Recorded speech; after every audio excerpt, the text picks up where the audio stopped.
His Roblox friends thought he died, but he was watching.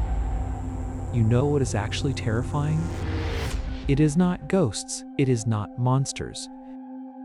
It is hearing what people really think about you the second they believe you are gone. And that is exactly what happened to a Roblox player named Adrian. At first, this was only supposed to be a test. A stupid one. Adrian wanted to know which of his Roblox friends actually cared about him, so he made everyone think he had died. Not in real life, just online. He stopped replying. He disappeared from every chat, and from a secret alt account, he watched everything. At first, the reaction looked real. People were confused. They were asking questions. They sounded worried.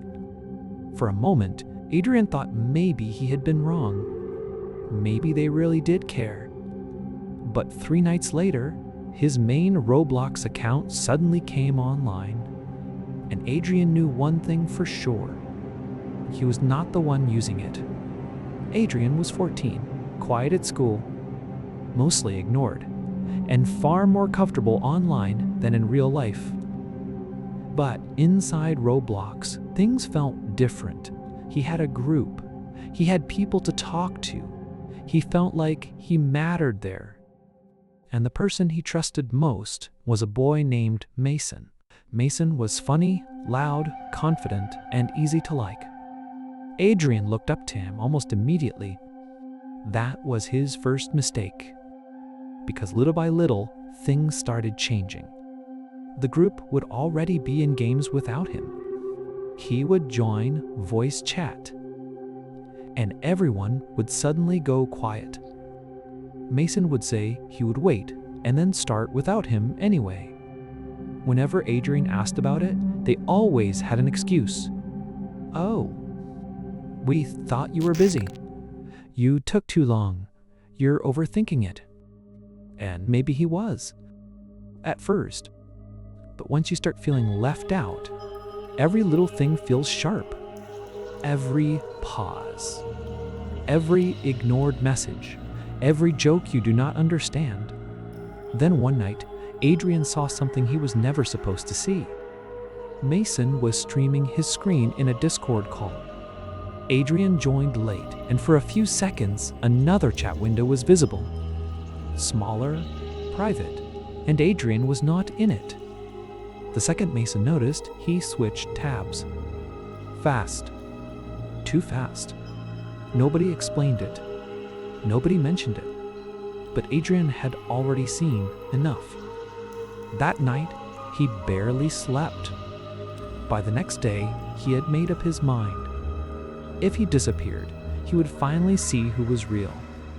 So he vanished. From a fake account, Adrian sent a vague message saying that something serious had happened at his house and that he would not be online anymore. At first, the reaction was exactly what he wanted.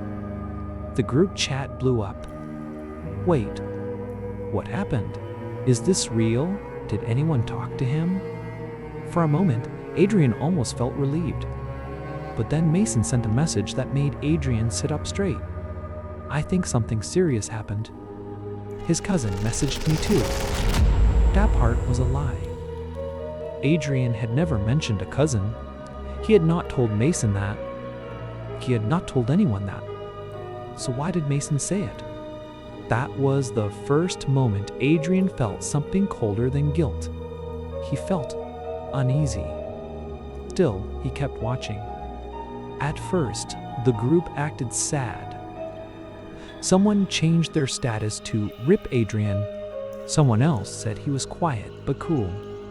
But by the second day, the sadness was already fading. The jokes came back. The games came back. The calls came back. And worst of all, almost nobody was talking about Adrian anymore.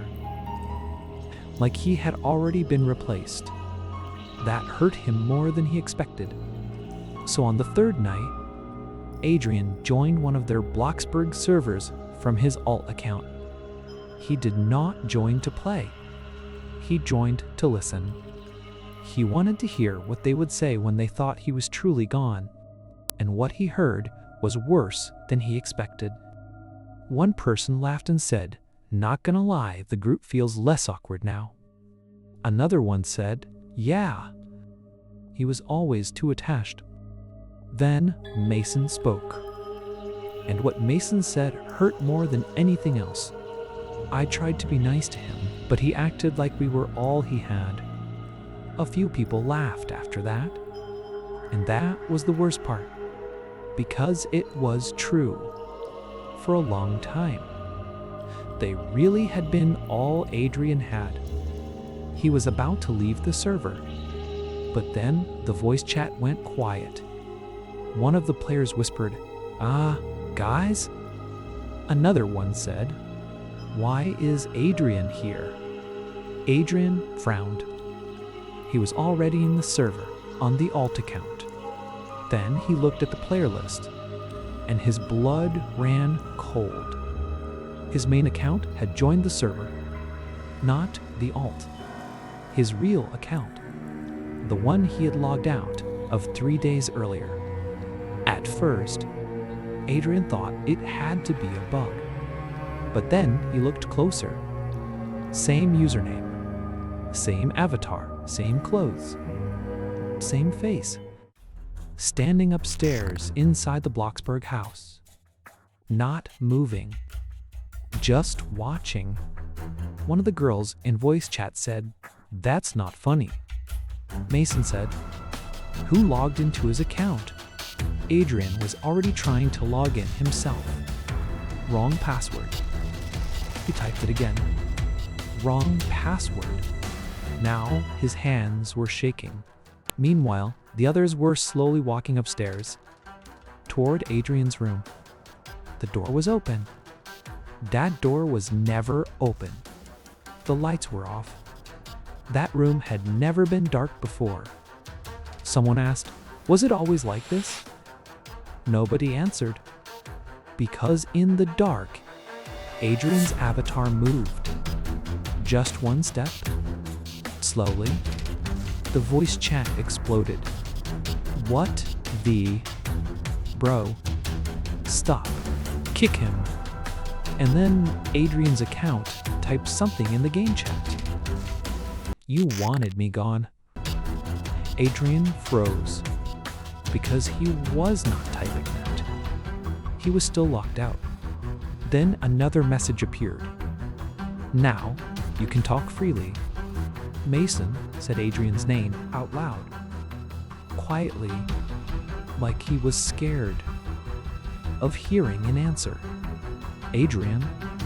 Nothing came through voice chat. Only one more message. "I heard everything." That was it. Half the server disconnected instantly. People started leaving so fast the player list was shrinking in real time.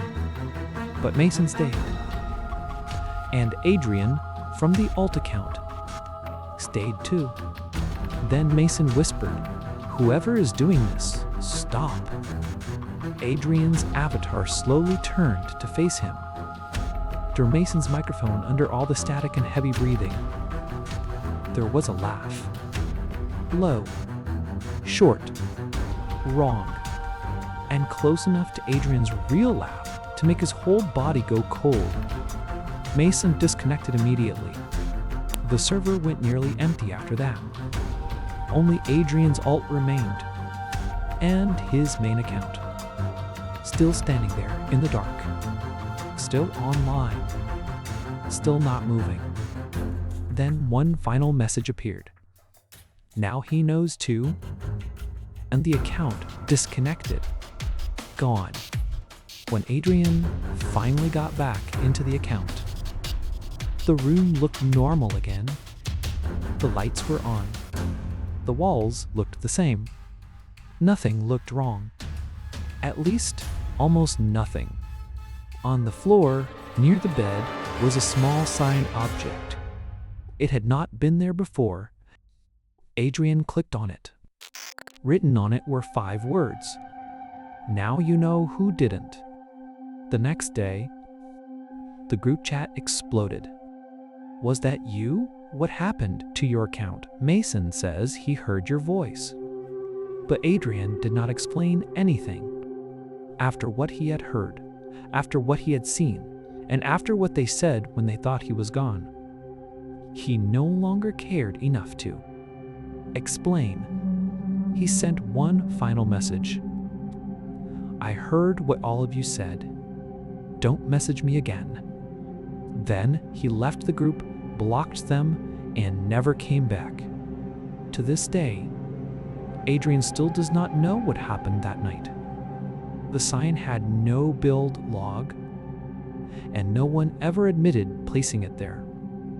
The scariest part is that Adrian only found out the truth after pretending to disappear.